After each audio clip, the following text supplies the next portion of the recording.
Bom dia, meu nome é Thaís da Silva e hoje eu vou apresentar o meu trabalho para o 28º Congresso de Iniciação Científica da Universidade de Brasília.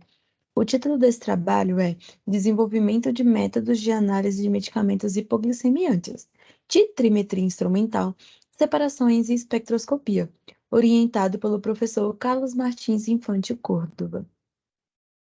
O medicamento escolhido para esse trabalho foi o cloridrato de metformina, né, onde o seu princípio ativo é a metformina. Ele é utilizado no tratamento da doença crônica diabetes tipo 2 e ele reduz a glicose de modo a suprir a falta de insulina produzida pelo corpo. É utilizado através da administração oral, entregue pelo SUS gratuitamente, mas também pode ser comprado em farmácias. Na figura 1, nós temos a fórmula estrutural do cloridrato de metformina e aí abaixo a imagem da caixa, né, de como ele é vendido nas farmácias ou entregue pelo SUS. A metodologia desse trabalho buscou como objetivo propor um método de determinação desse fármaco através de uma abordagem mais econômica, menos tóxica e de fácil manuseio para implementação em laboratórios de rotina e controle de qualidade. Na primeira parte, nós realizamos um levantamento bibliográfico e na segunda parte, nós realizamos uma atividade experimental e uma proposta de substituição de reagentes.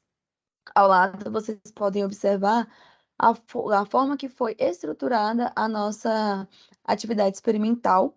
Aqui. Na primeira parte, então, no nosso levantamento bibliográfico, nós encontramos 1.010 artigos na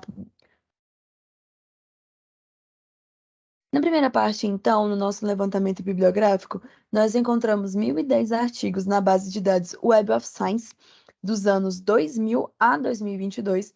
Nesse gráfico 1, nós temos a quantidade de publicações, que são essas barras, e as citações, que é a linha ao longo do tempo, onde nós podemos perceber que houve uma crescente aumento de publicações e citações.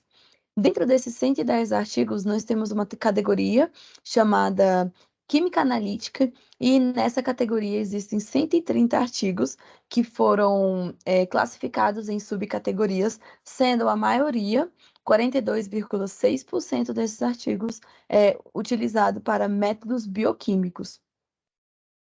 Então, na nossa parte experimental, fizemos a titulação com nitrato de prata, que é uma titulação já utilizada na farmacopeia brasileira, e usamos como referência os artigos de Sartori, Soares e Fatibelo Filho, de 2009, e Valdívia Osório Rodrigues, de 2019.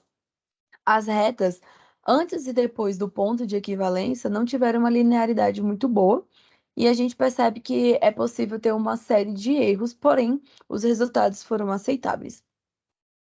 Na segunda parte, então, da nossa parte experimental, nós realizamos uma titulação com chumbo, que o objetivo era substituir o nitrato de prata, que é um reagente com alto custo, por um mais barato. Fizemos a mesma parte experimental do nitrato de prata com o nitrato de chumbo e testamos com o indicador cromata de potássio e sem o indicador. Nós não obtivemos boas linearidades. Concluímos, então, que a revisão bibliográfica pode nos trazer diversas possibilidades por ter uma série de trabalhos diversos e dar uma ideia de amplo desenvolvimento de novos métodos analíticos. Os resultados obtidos pela titulação condutométrica com nitrato de prata foi aceitável, mesmo as retas não estando totalmente lineares antes e depois do ponto de equivalência. E com o nitrato de chumbo, que foi a nossa proposta de substituição, aí percebemos alguma série de dificuldades, e isso deve se dar, talvez, à solubilidade do precipitato, né, cloreto de chumbo, que é formado como produto, e a faixa linha de trabalho do reagente. Porém, não descartamos de que é possível ainda continuar as investigações e existem outras possibilidades, por exemplo, como através da técnica de espectrofotometria de absorção molecular. Agradecemos, então, ao Instituto de Química da Universidade de Brasília e à Fundação de Apoio à Pesquisa do Distrito Federal, a FAPDF, pelo auxílio financeiro concedido. Essas foram as nossas referências bibliográficas utilizadas no trabalho, e muito obrigada.